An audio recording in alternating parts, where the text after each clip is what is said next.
The Christmas party was in full swing when my boss grabbed the microphone and made an announcement that would change everything.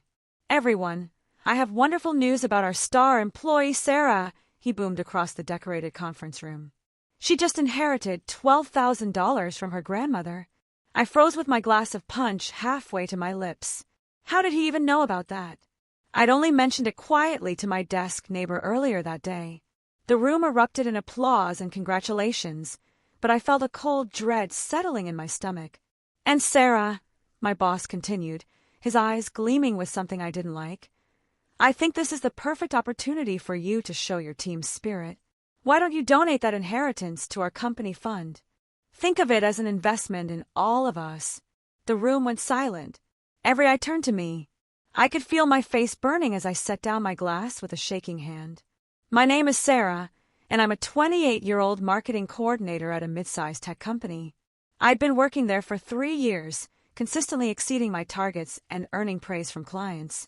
But nothing could have prepared me for what happened at that Christmas party. My grandmother had passed away 2 months earlier. She was the kindest soul I'd ever known, raising me after my parents died in a car accident when I was 7. She worked 2 jobs to put me through college, never complaining, always encouraging me to reach for my dreams. When she died, she left me $12,000, not a fortune, but money she'd saved penny by penny over decades of hard work. I'd made the mistake of mentioning the inheritance to my colleague Janet that morning. We were discussing holiday plans, and I'd said I might finally be able to pay off my student loans thanks to my grandmother's gift.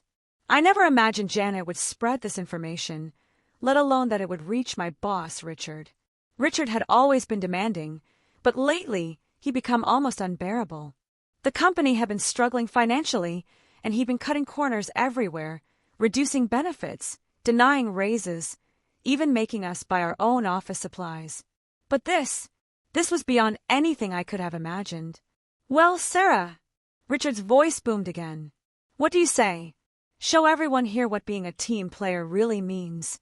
I stood up slowly, my legs feeling like jelly. "Richard," I said, trying to keep my voice steady, "that money was left to me by my grandmother. It's not company money. It's personal." His face darkened. "Personal? Sarah, we're all family here. And family helps family. The company needs this more than you do." "The company?" I couldn't help the incredulous laugh that escaped me. "You mean the company that denied me a raise for 2 years straight? The company that makes us pay for parking in our own building?"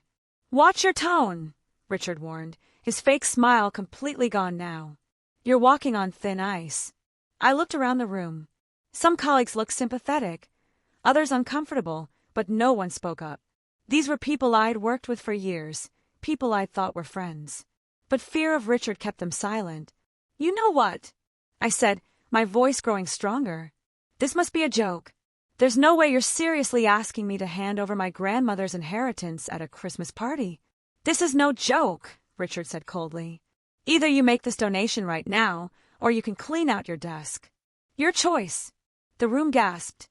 Even Richard's usual supporters looked shocked. But I'd reached my breaking point. "Then I choose my desk," I said clearly. "I quit." I grabbed my purse and headed for the door. Behind me, Richard sputtered, "You can't just quit. We're in the middle of the Morrison campaign. You have responsibilities." I turned back one last time. I had responsibilities to my grandmother, too. To honor her memory and use her gift wisely. And giving it to a boss who threatens employees at Christmas parties? That's not what she would have wanted. As I walked out, I heard Richard shouting about ungrateful employees and how I'd never work in marketing again. I didn't care. I felt lighter with every step away from that toxic environment. That night, I couldn't sleep. I kept replaying the scene in my head, wondering if I'd made a terrible mistake. I had rent to pay, bills piling up, and now no job. But every time I doubted myself, I remembered my grandmother's words. "Stand up for yourself, Sarah. No one else will do it for you." I spent the night updating my resume and reaching out to contacts. By morning, I'd already scheduled 2 interviews for the following week. I was sipping my coffee and feeling cautiously optimistic when my phone rang. Richard's name flashed on the screen. I almost didn't answer, but curiosity won. "Sarah!" His voice was different, panicked, desperate. "We need to talk." There's nothing to talk about, Richard. I quit, remember? That was a misunderstanding, he said quickly. I was just joking around. You know, holiday spirits and all that. Of course I wasn't serious about your inheritance. I almost laughed. You threatened to fire me in front of 50 people. That's some joke.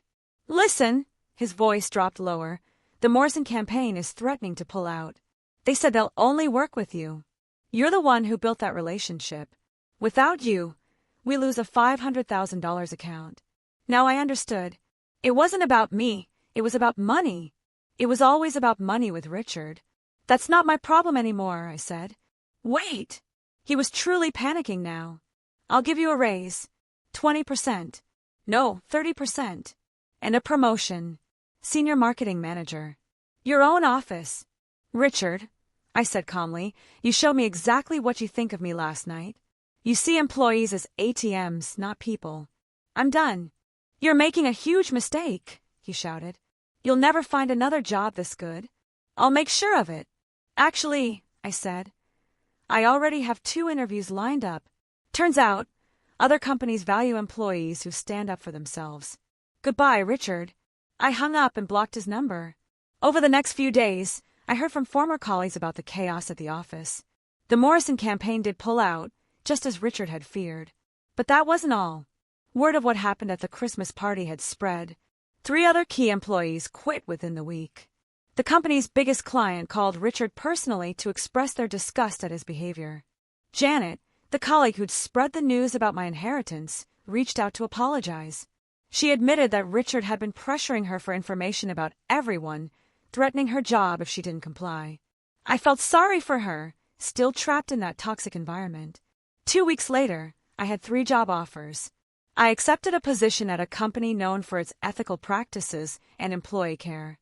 The salary was 40% higher than what I'd been making, and they offered actual benefits, including parking.